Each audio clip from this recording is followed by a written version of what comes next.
안녕하세요. 캐나다 백이사 아줌마입니다. 드디어 기다리고 기다리던 2021년도에 CFA 레벨 3 결과가 나는데요.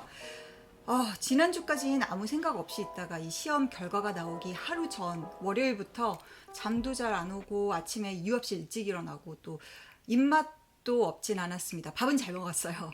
그래서 화요일 아침에 새벽 4시, 5시 이렇게 일어나서 해돋이 보러 조깅을 갔다가 이제 집으로 돌아오는 길에 합격 통보 메일을 받았습니다. 이미 다들 아시겠지만 올해 CFA의 합격률이 사상 최저로 역대급으로 낮았다고 해요. 지난 10년간의 평균 합격률과 비교해 봤을 때 1차 경우에는 42%에서 25%로, 그리고 2차 경우에는 45%에서 40%로, 그리고 3차는 53%에서 42%로 뚝 떨어졌다고 합니다. 전 레벨을 거쳐 다 떨어졌지만 레벨 3의 경우에 특히 낙폭이 컸는데요. CFA 협회에서는 전년도와 비교했을 때 난이도에는 별 큰 변화가 없다. 다만 팬데믹의 영향과 그리고 컴퓨터 베이스 테스트다 보니까 응시자들이 좀 많이 어려워한 것 같다라고 얘기를 했는데, 특히나 지난번 마지막으로 페이퍼 베이스로 쳤던 12월 달 경우에는 오히려 합격률이 지난 평균보다 훨씬 높았는데 갑자기 올해 5월에 친 시험에서 너무나 큰 폭으로 떨어졌기 때문에 지원자들 사이에서는 채점이 과연 제대로 되었나, 이 컴퓨터 베이스로 바뀌면서 채점 기준이 어떻게 바뀌었나, 이렇게 의견이 분분하다고 합니다. 그래서 이 영상에서는 제가 어떻게 느꼈는지, 제가 시험을 치면서 느낀 그런 경험을 저의 지극히 주관적인 생각으로만 말씀드리겠습니다. 저는 1, 2, 3차 시험을, 이런 말 하면 진짜 재수없는데 내가 이런 말 하는 사람들 되게 싫어하거든요. 근데 저는 전부 한 번에 붙었기 때문에 3차를 지난해 3차와 비교했을 때 어려웠다, 쉬웠다 이렇게 말씀드릴 수는 없어요. 한 번밖에 못 쳐봤기 때문에.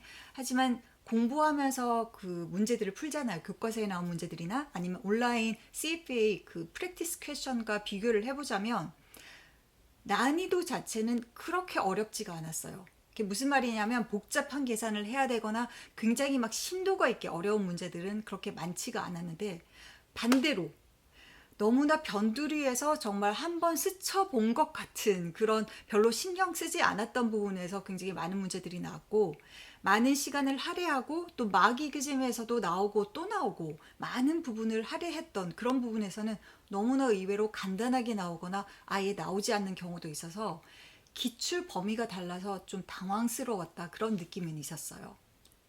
그래서 시험을 다 치고 나서도 솔직히 이게 내가 잘했나 못했나 감이 안 잡히는 거예요. 아주 어려운 문제가 나와서 못 풀면 내가 못 풀었다는 걸 아는데, 그게 아니라 아리까리하게 찍은 문제들이 너무 많았기 때문에 굉장히 좀 혼란스러웠던 그런 시험이었던 것 같습니다.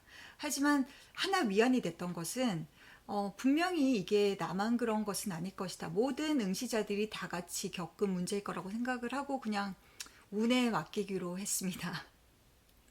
두 번째로 좀 어려웠던 부분은 컴퓨터 베이스로 치기 때문에 시간 안배가 힘들었다는 점인데요. 처음으로 컴퓨터 베이스가 도입이 되면서 레벨 3 에세이 포션에 굉장히 좀 감을 잡을 수가 없었어요. 어떻게 해야 될지. 예전에는 종이에 그 과정을 풀어서 제출을 하면 과정에서 조금 맞으면 부분 점수를 주기도 하고, 또 그냥 내가 풀어서 제출을 하면 되니까 수월했는데, 이번에는 내가 풀고 종이에 푼 걸 다시 타이핑을 해서 컴퓨터에 입력을 해야 되니까, 그것도 만약에 엑셀을 제공을 한다면 엑셀에다 그냥 바로 계산을 할 수 있잖아요. 그게 아니라 내가 푼 문제를 워드 파일처럼 그냥 글로 써야 되는 거예요. 그러니까 이제 부분 점수를 과연 내가 노리고 다시 타이핑을 해야 되느냐 아니면 포기를 해야 되느냐, 그런 의견들이 두 가지로 갈리는데 저는 과감하게 부분 점수를 포기했습니다. 그래서 계산을 보여주지 않았어요. 그냥 답만 적었어요.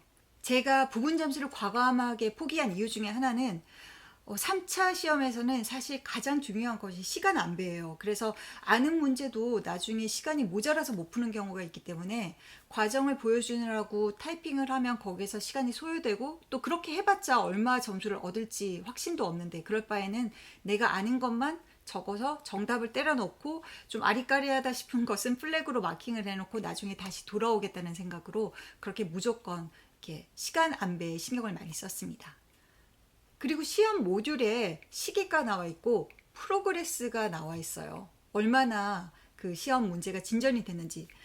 근데 이번이 처음이다 보니까 제가 그 프로그레스는 당연히 모닝 세션의 프로그레스일 거라고 생각을 했는데 분명히 내 감에 반 이상 푼 것 같은데 아직도 30%가 안 되는 거예요. 그래서 좀 당황, 패닉을 했는데 나중에 알고 보니까 이게 아침, 오후 다 합쳐서가 100%라서 아침 세션은 그냥 50%가 다 끝나는 건 거예요. 근데 그걸 모르는 저로서는 굉장히 좀 나중에 막 문제가 굉장히 더 많이 있나 막 걱정이 됐죠. 근데 내가 그냥 할 수 있는 최선만 다하자.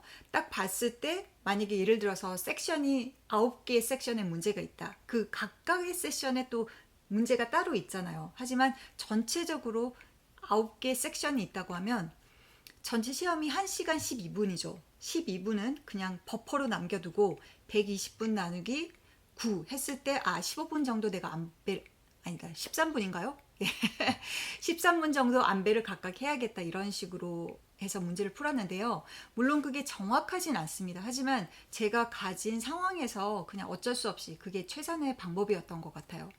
예전에는 시험 제일 처음에 그 시간 안배 몇 분을 해야 되는지 나와 있었는데 이번에 컴퓨터 베이스로 하면서 그걸 없앴어요. 그래서 더더욱 시간 안배하기가 힘들었던 것 같습니다. 그래서 전 아까 말씀드렸다시피 부분 점수도 포기하고 그냥 계속 푸는 것에만 집중을 했는데 그리고 나서 저는 오히려 그래서 한 15분 정도가 남았어요. 그래서 다시 풀었던 문제로 돌아와서 암산이 아니라 계산을 다시 한 것도 있고 또 약간 모르는 부분은 보충해서 적기도 하고 그렇게 했습니다. 오후 세션에는 객관식 중에 그렇게 복잡한 문제들이 많이 없었던 것 같아요. 그래서 다 풀고 나서 거의 1시간이 남아서 다시 검산을 해보고 다시 돌아가서 내가 제대로 마킹을 했나 보고 그렇게 끝까지 저는 채우고 나오긴 나왔지만 굉장히 시간적 여유는 충분했던 것 같습니다. 예전 종이 시험 같으면 내가 줄을 그을 수도 있고 중요한 부분은 동그라미를 치고 뭐 별표를 칠 수도 있고 노트를 시험지에 직접 할 수도 있잖아요. 근데 이제 모니터다 보니까 그게 안 되니까 물론 하이라이트 펑션이 있긴 합니다. 그런데 하이라이트도 문제는 되는데 지문에는 제가 못 찾아서 못했는지 모르겠지만 지문에 하이라이트를 할 수가 없었어요.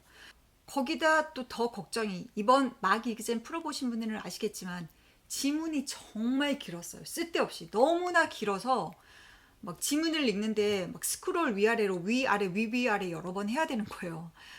그래서 보통은 예전에는 1번 문제 지문 제일 위에 있고 그 다음 문제는 그 다음 문단 이렇게 딱딱 나뉘어져 있었는데 이번 마기그잼에는 좀 왔다 갔다 한 문제들이 몇 개 있었거든요. 그래서 혹시나 실전에서도 그렇게 스크롤의 압박이 있을까봐 걱정을 했었는데 걱정했던 바와 달리 의외로 지문이 짧게 나왔어요. 그래서 막 스크롤을 왔다 갔다 하지 않더라도 한 화면에 그리고 뭐 해봤자 조금 더 밑으로 내려가는 정도여서 생각했던 것보다는 모니터로 읽는 것이 그렇게 힘들지는 않았습니다.